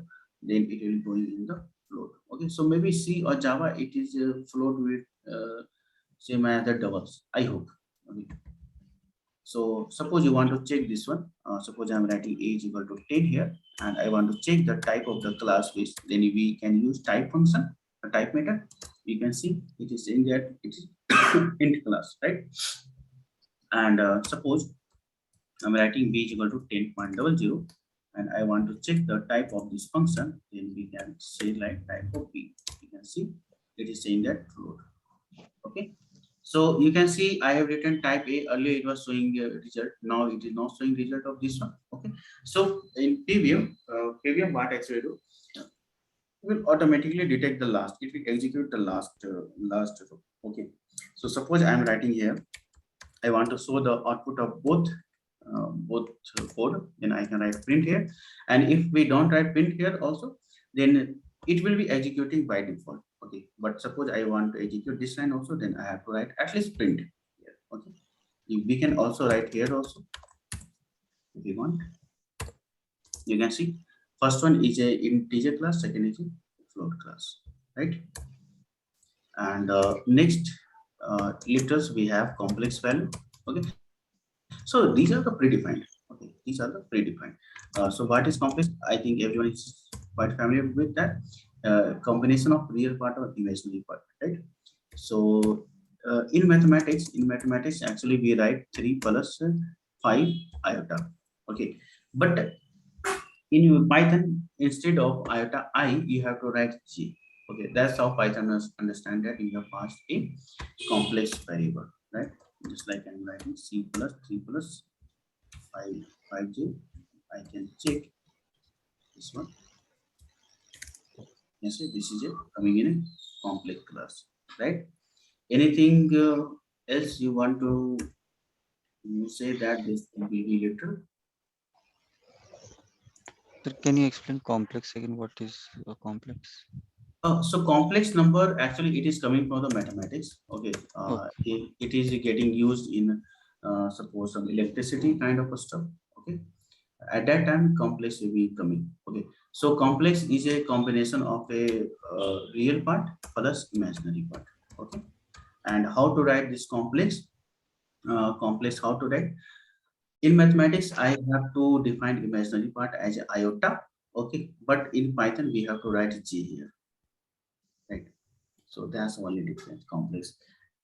And don't worry, you're not using this complex number until unless you are dealing with some physics kind of a stuff, okay, like electricity and magnetism, this kind of things.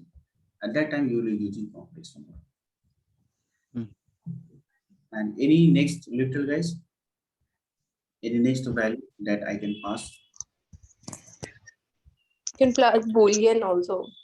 Yes, very good. Boolean. What are the Boolean value? True and false, right? True and false. Yeah. Next. You guys are missing one thing that you have. Character strings. Yes, it's gonna string. Right, it's a string.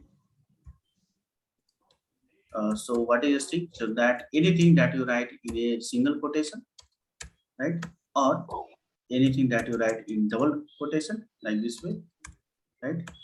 That one will be your string. Okay. And anything else? There is one more letter like 0. We have in mathematics. We have none in Python. Okay. So if you want to check this one, then we can check like d is equal to none. And if you want to check what is the class of this none, we can see like it is a none type class. Okay. So these are the literals. Okay. So literal totally any value that you give. Okay. It totally defines the value, which kind of value we are passing, right? And the next thing come, we pass value. Okay, we pass value to where, or we give any name to the value. Okay, so any name to the value, that will be your next component in Python is identifier. Okay, as you can say, identifier. As you can say, it is identifier. It is like anything that is used to identify, right? Anything that is used to identify. So identifier, I can say any name that is given to value. All good, right? So can you tell me what kind of name you can address this identifier?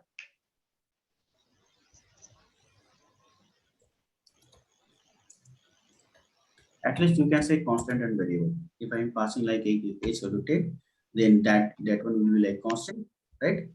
And to write constant in Python, always if you passing a constant, then always write in uppercase like this, okay, or this way now, so that if you pass this code to someone other person, so that he will understand, okay, he has written in a uppercase, it means that this variable is a constant. Okay, and variable is like when you are passing like anything like age equal to sin x. Okay. Okay, so this is a variable. Anything else that we identify? So suppose I am defining a function, right? We can give a name to the function. right? So name of, I can write name of constant, variables, function, right? Name of a class, right? These kind of things, any name that is given to a constant, variable, functions, class, that will be your identifier, right? So what is function? Function, what is, what is function, guys, from the mathematics? Like if we pass any input, we can get any output, right? So in Python, how to write a function? So to write a function, you just have to write def keyword first. Okay, it means the defining. Okay, so suppose I'm defining like addition. Okay, addition of two numbers a and b. Okay, a and b, right? A and b, and we can do that like print or like let me maximum. If we define another function maximum, and I can give like some statement, if a is greater than b, then print a is maximum, or I can write it like this: a is maximum, or if else print b is maximum. Okay, so suppose I want to call this function like maximum. I'm passing 10 and 20. You can see b is maximum. So actually, what is a and b? So a little bit of confusing. So for to clear this one, we can use formatting. So anything that you write in print function, and if you start with if, and suppose a is what? A is this one. So the variable that you have passed, you have to write in this curly bracket. Okay. So if is used for the formatting. If you work with the Java, you have a little bit of idea of better format. Okay. So you can see if I do this one, then it will tell that which variable it is coming.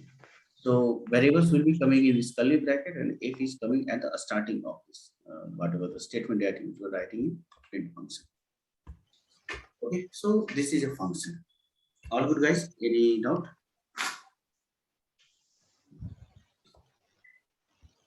So the DEF, why we have written that? A DEF, so that like you start with a DEF. Okay, so that the PVM will understand that okay, whatever he is defining after DEF, it will be a function. Okay, it will be a function.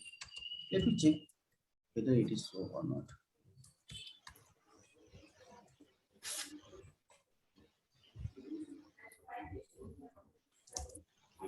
Yeah, you can see the type of maximum is a function, right? Right here. What is the type of this maximum that I have defined? It is a function. You can see function class. Okay, Sana, you have installed Thonny, right? So no problem is coming. You can visualize now, right?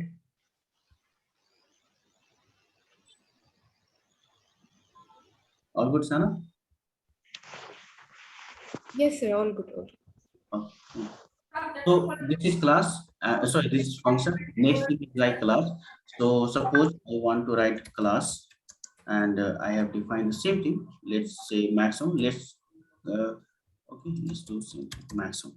Okay, and I have defined this class, and I can write some code here. Okay, but I don't want to write a code. I'm just giving the idea what is a class function. So I'm writing a documentation that anything that I will be writing within triple quotation, it will be coming as a documentation. So this will take maximum number between two integer value. Okay, like suppose I have written like this way. So anything that you write or you start with a class, so the PVM will understand that you have passed this as a class, right? So suppose I want to access this thing, and I can access from maximum dot documentation. I want to access. Okay, and if I want to check the what is the type of this maximum. Okay, so So since it is already class, so then what is the meaning of doing like this kind of thing? Okay. So since you can see that in the function, if you do type of this, it will show in the class function. And now I am defining a class. Then what is the use of this using type of class? Right. So class is like category, guys. Okay. For your reference, class is like category. Okay, so like you are saying tree class, so all the tree like mango tree, guava tree, all the tree, it is coming as a tree class, right? So this is class, this is your function. Any doubt in this identifier? Okay.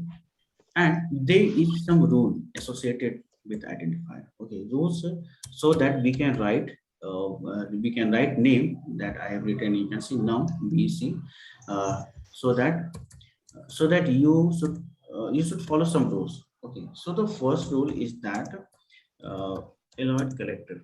Okay, so with the help of which kind of character we can write we can write identifier. So in this, we have a capital A to Z. We can use a small a to Z. Okay, we can use the all integers from 0 to 9. Okay, and we can use underscore. Okay, and what is not allowed? Okay, what is not allowed? Not allowed is like a special character. Okay, special character. Okay, what are the special character? At rate has dollar sign, percent sign. Okay, and this will be a special character, and a space. Okay, space and dash. So never use this kind of thing. Let me show you example. So suppose I am writing num underscore 1 is equal to 10. I want to call this function num1. You can see it is a good way. Okay, and what I have used a small alphabet num. Okay, I have used one number here, and I have used an underscore. Okay, so that is okay, right? And suppose I write this way. I use a instead of underscore. I use a dash. Then let's see what will happen. You can see it will throw a syntax that you can't write this way, right? So this is not allowed. Or suppose I am using this a special character. Okay, suppose I'm using this a special character like at rate. Okay, you can see it will throw an error. So never use a space, a special character, dash, even a space also. Okay. So suppose I'm writing like this. I'm giving a space here. You can see it will throw an error. Okay. So these things are allowed. These things are not allowed. Right. And next rule is that identifier are case sensitive. Okay. So suppose you are writing like this way, num in capital, rest are small, and you want to call this as a num this way, then it will throw an error. Okay, name error. So you can see this name error, it is coming from the interpreter. Okay, compiler has checked that. Okay, you have write in a correct way.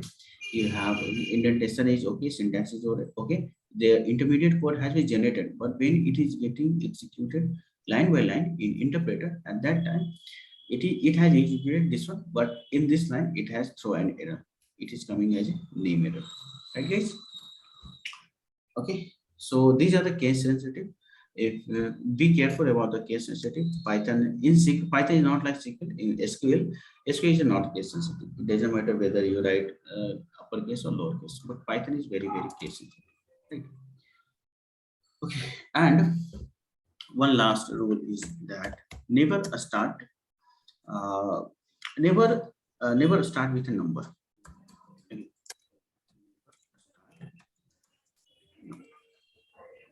So suppose the same example, suppose I want to write like this way, one underscore num, one underscore num.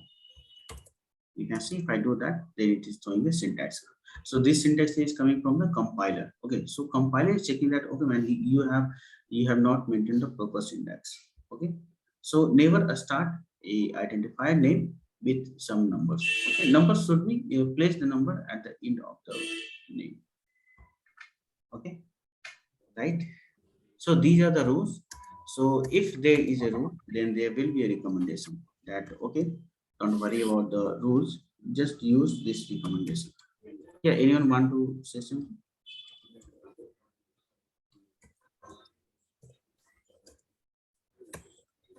Okay, so first recommendation that reserve words should not be used as identifier. Okay, so never use a reserve word. You have seen that what are the reserve word, right? Never use with the reserve word. So suppose I am writing true is equal to 10 and I want to call this variable, then it will throw an syntax error that you cannot assign a reserve word to this one. Or suppose I am writing a for here, okay, and I am calling this one for, you throw an error. Okay, so never use a reserve word to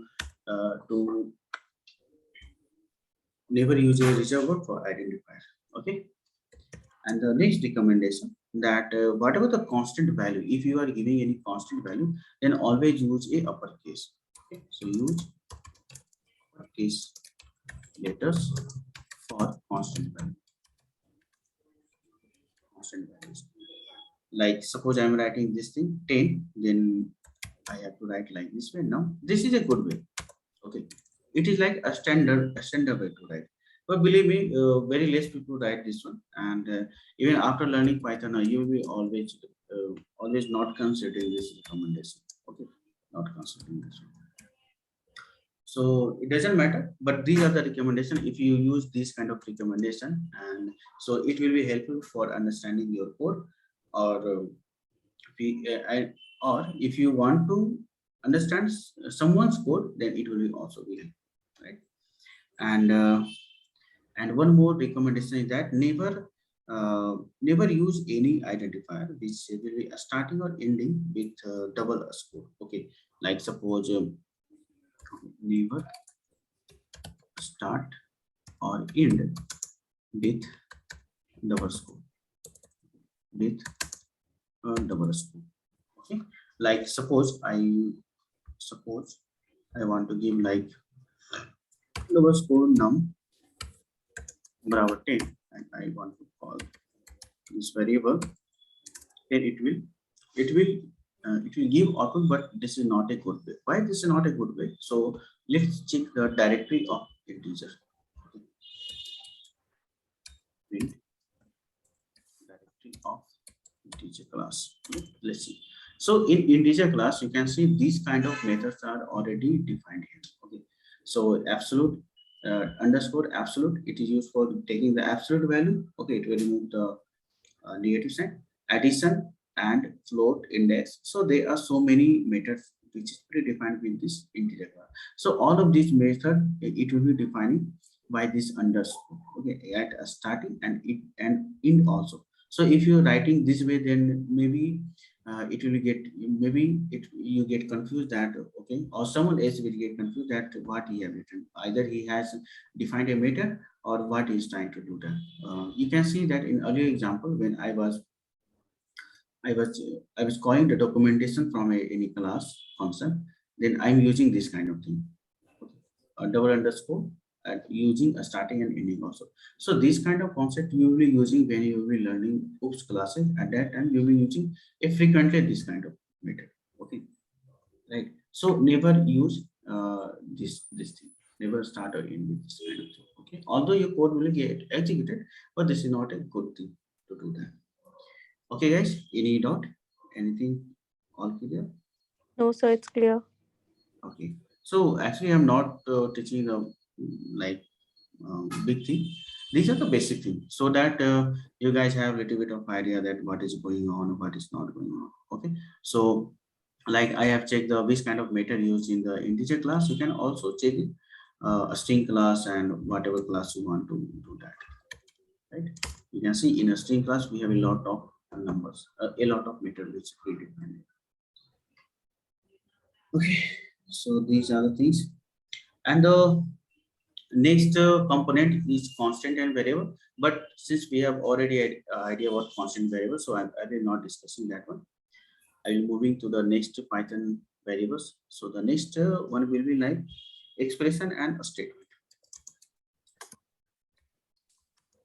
Expression and statement. Okay. So what do you think by expression? At least tell from the mathematical point of view.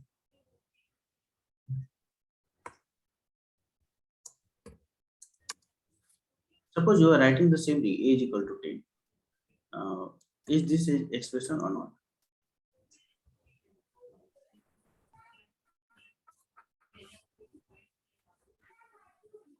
Anyone? Yeah, it's an expression. Okay. So how can I define expression? If you have to define expression, Any comparison between two things. no, not comparison. I'm not comparing here. You can see, do I am doing comparison? I mean, which involves the operators and Yes, yes, yes. So I can say it is a combination of operand and operator. operators. Yeah. Operand and operator. Or you can also say combination of value and the variables. Right? Combination of value is a 10 and variable is a, right? Value and variables. Right? And expression or statement, both definition or the both the characteristic, both have the same characteristic, right? So first one is like this combination of this thing. Second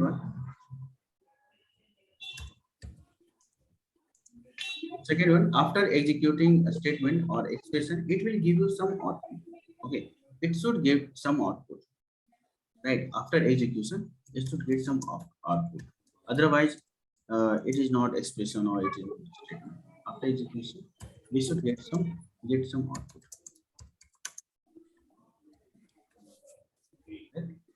And we can also keep a statement inside a print. A statement or expression, we can also keep this inside a print statement. Inside a print statement. So I think you guys have noticed that sometime I'm using a is equal to 10, b is equal to 20, and print a plus b. Yeah, you can see here like this way. I have used the expression a plus b, right, inside a print statement. So in a plus b, plus is a operator and a and b is a operand. Okay, right. Okay.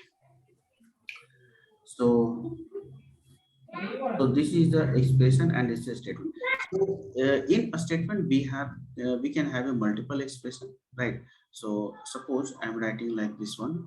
I'm going through a loop. So suppose if true, if you're passing any condition and it's going like true or false, and you are writing like return anything that return yes. So this is a statement. Okay, this is a statement. Or suppose you are writing like this way, like in definition, yeah, in here in function example, you can see this is the expression. Okay, and this is a statement. Okay, so it is checking this this expression. If it hold true, then print this one. Okay, so this is your expression and this is your statement. Okay, all good. So this is your expression and statement. And the last Python component is block and indentation. Block and okay. So what is block and indentation? So I'm going in the again same this function example. You can see. So I can say this is the one block. Okay. Since in this function we have like only one condition. Based on that, if it is true, you are saying that okay. Print this one, otherwise print this one. So this is one block. Okay, suppose I have written some another thing also. Okay, or suppose in class the same thing that I'm doing I'm defining in the same thing in the class here. You can see here. Okay, so this one will be one block which is used for the evaluating the values. Okay, and this one will be another block. This block represents the documentation. Okay, so if you inside a class, if you are defining different function, then that will be your blocks. Okay, right? And indentation is your white space. Okay, indentation is your white space. So what is white space? So suppose in this function example, you can see that after defining a function, I have placed a semicolon, and when I press the enter, you can see it is coming here. Okay, it is coming here. So let's check how many white spaces it is getting here. Okay, so you can see from here one. Okay, one. Oh, okay. So let's check from here. 1, 2, 3, 4. Okay. So by default, it is taking this 4 spaces. So this is your indentation. Okay, and we have to careful about this indentation. So suppose, let me comment this line. Suppose you are writing like this way: a is equal to 10 and b is equal to 20, and I want to print a plus b. Okay, this is good. This is correct. There is no doubt in that. But suppose I do like this way. And if I execute this one, it will throw an error. And it is saying that indentation error, unexpected intent, right?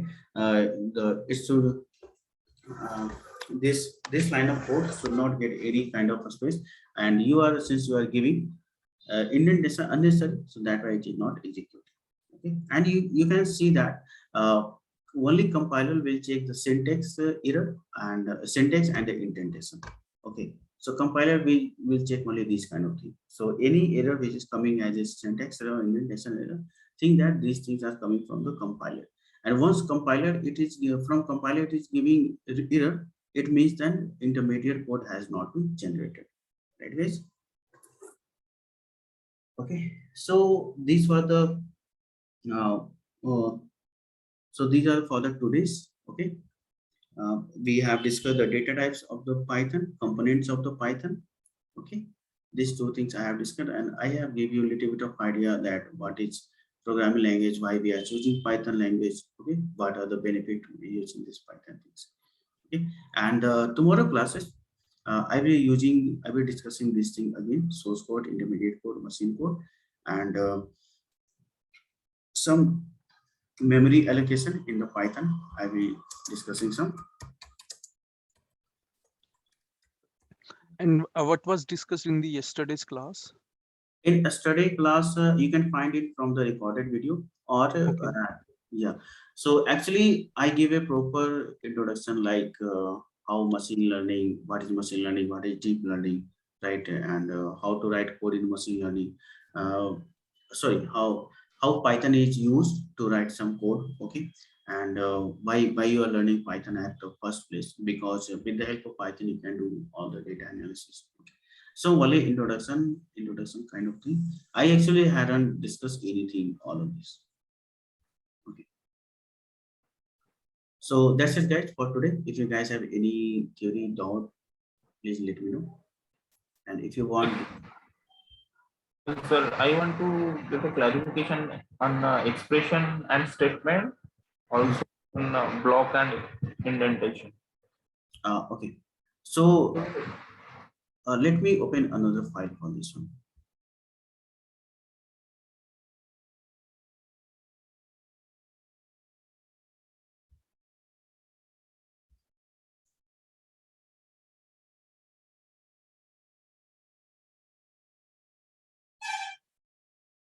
Yeah, so you can see that I have written some codes inside, right?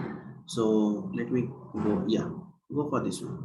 So you can see that I have defined a class linked list. Okay, in this I have given some instructor, and I have created a function for inserting a new node at the beginning, and after some node, if I want to insert a node, I have written some codes here.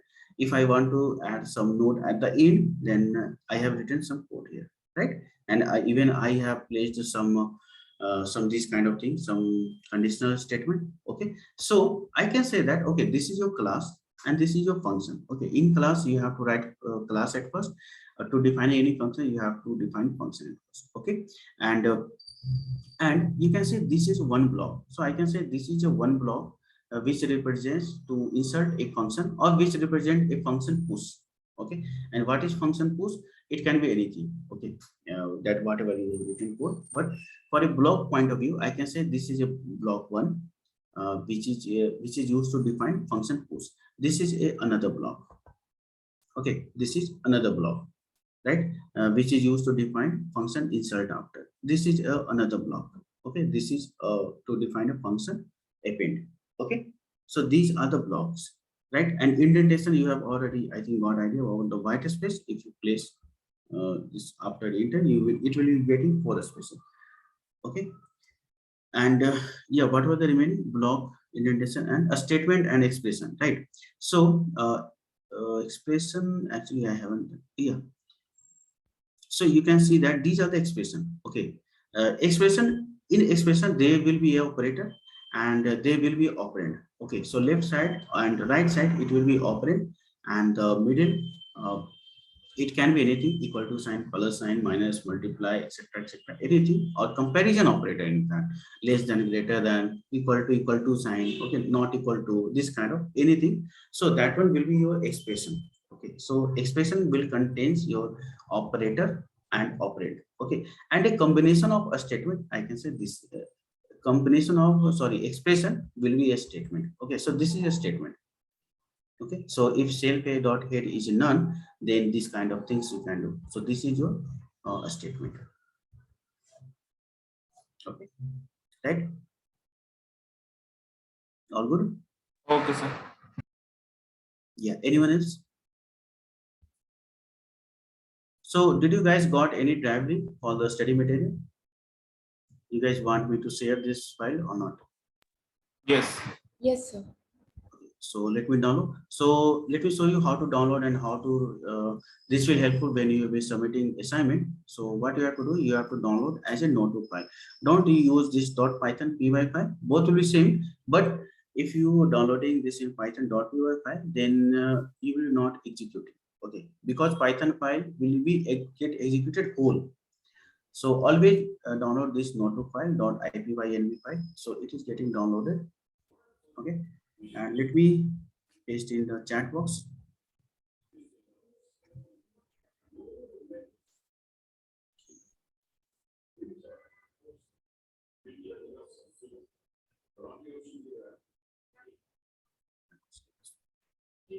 You guys can have, let me know you got it on.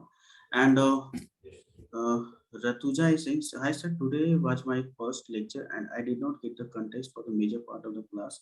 Is a previous session recording? Yeah, Ratuja, there is a recorded session, right?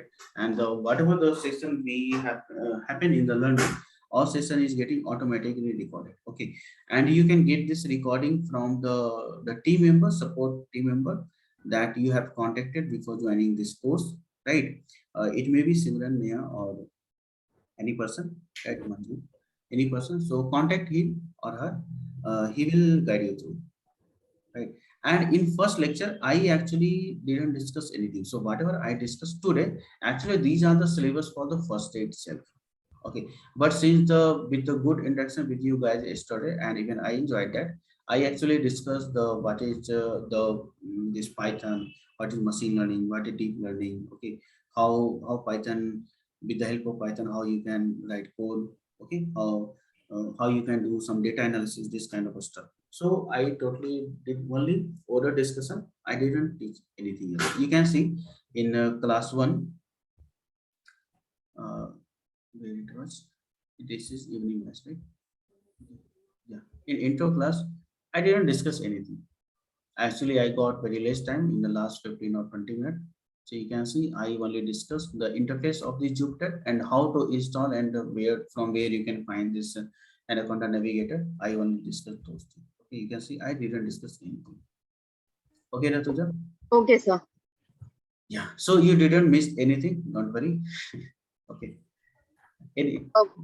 Yeah, anyone else?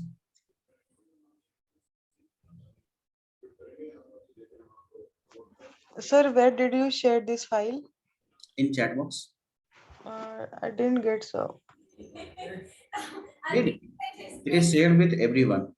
Did remaining guys got this file or not? Class 2? Yeah, I got the file. Yes, Yeah. me too. Yes, receive the file.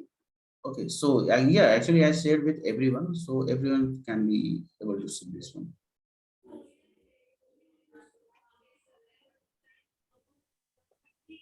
Okay, don't worry if you are still not getting, call the contacting support person, and you will getting from him also. Okay, since you guys haven't got any driving, and I also didn't got any driving for this special class, so that's why I'm not able to upload this file to that drive section. Okay, so you guys can ask your support team that we need this kind of study material. Every given day. Okay. Anything else, guys? Anything you want to ask?